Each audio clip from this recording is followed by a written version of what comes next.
Welcome to Freedom Hours. Andy here again. Great to have you back with us today. So a lot of subscribers have been asking me, Andy, should I start my own small business? Now, that's a great question, guys, and one that I've actually experienced myself. So back when I was younger, I started my own first business. It was a cafe. Now, I went into the business thinking I was going to make a heap of money. I did a lot of study about what was successful cafes, how could it work, what could I do? But when I went to the cafe, it actually was a bit of a nightmare. Now, I did end up making money in the end, but I guess before you start thinking about going to small business, you need to be really careful about what you're thinking about. So in this episode, we're going to talk about whether you should start your own small business, what the implications of that are, and what are the factors of success in your own small business. Now, also watch us on our podcast, Freedominhours, and also check out our website, www.freedomhours.com. Anyway, here comes up. Should you start a small business? At Freedom in Hours.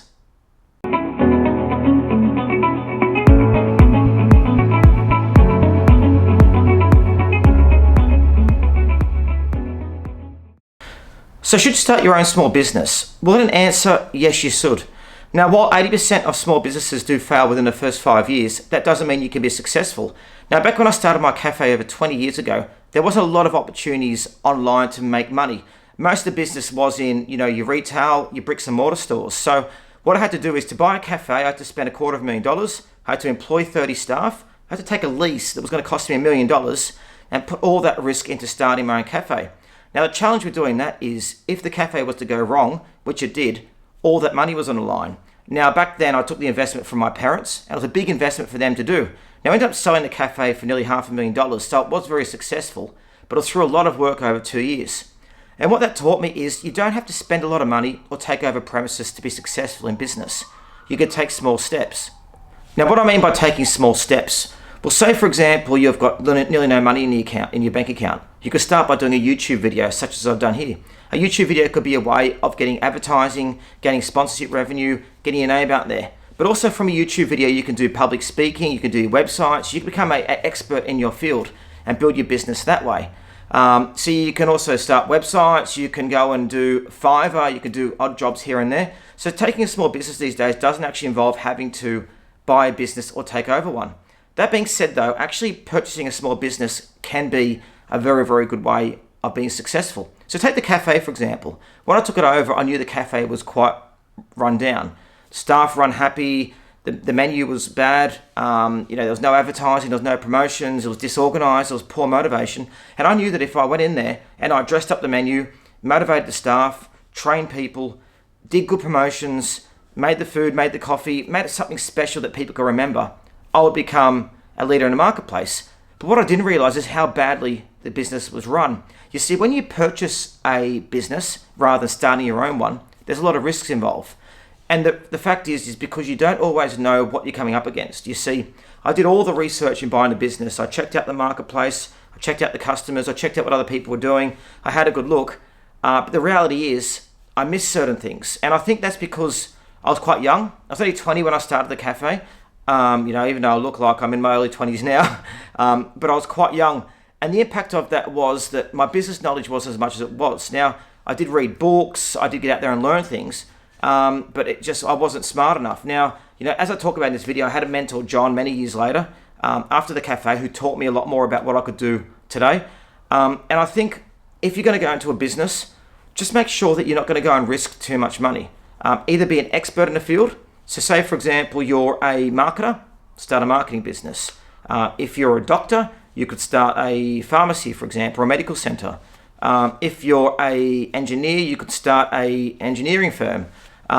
Think about the different areas you have expertise in. Now, that's unless you have a lot of experience in building businesses. And now after the years I've been working in business, now I've got the idea that I can actually go and buy a business. Now I can actually go and find businesses and turn them around. And that's because I've got a lot of experience. You see, after having a number of different businesses, some of them failed, some of them being successful, I learned that the critical success factors you need to look at in a small business, that you need to turn it around. So very often people buy small businesses because they're trying to get a job, and a job keeps you just over broke. Now I suggest that you don't buy a business to just make an income. I suggest you buy a business to build a life.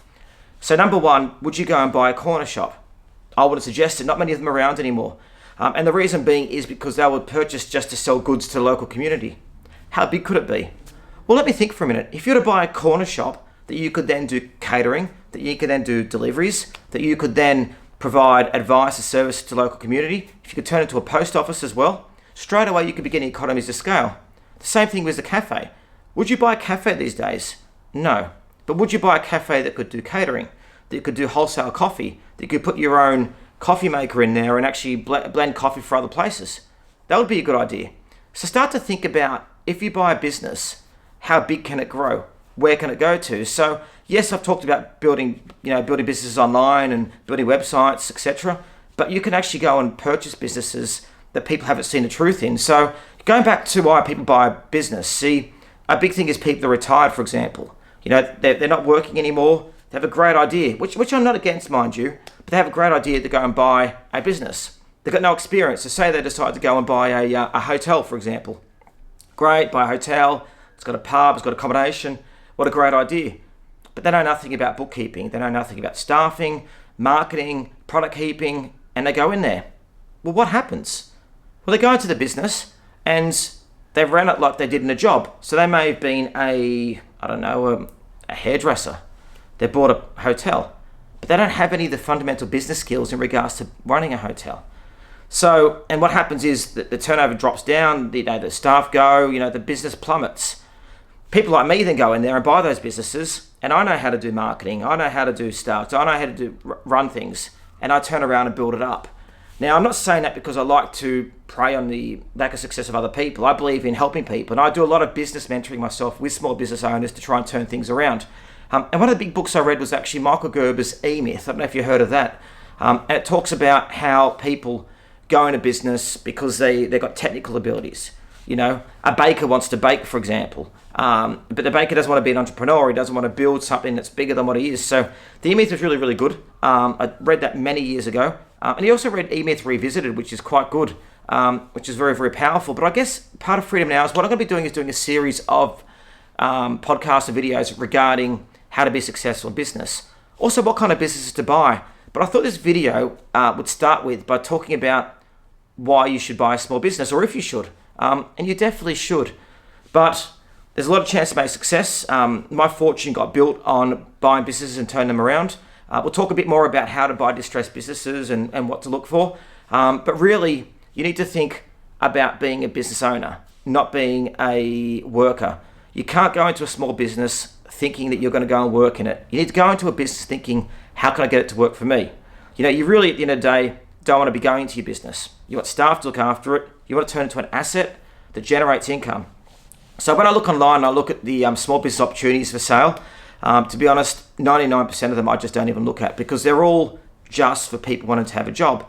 Now, if you want to go and buy a job and get some sense of self-worth out of it, then help yourself. That's fine. But if you want to go and turn around and build a asset, you want to build something that can create a life for you, then you really need to look and think carefully. So, and we'll do future videos about what to look for when buying a small business.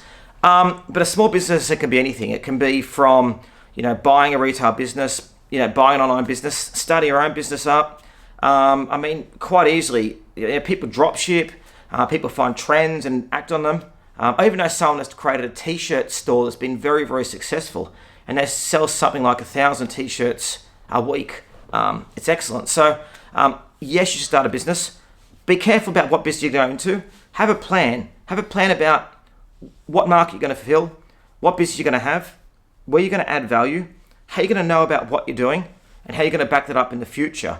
It's really, really powerful. Now, again, make sure you subscribe to our channel, whether that's on the YouTube video or the podcast which you're listening to. We'll bring a lot more information in regards to business and being an entrepreneur over the next few episodes that we're doing. But we're really excited. I've got a number of businesses now that work really, really well and are making me a fortune. And they then funnel the money into investments, which then turn into more money again. So business is a fantastic way to start. A small business is a fantastic way to get yourself on the edge to making money. So anyway, make sure you subscribe to the podcast, subscribe to the channel, and reach out to me and let me know if you're starting your small business journey or if you're looking at doing it in the future. I'd be really excited to hear your stories. Anyway, that's all from me, Andy, at Freedom in Hours.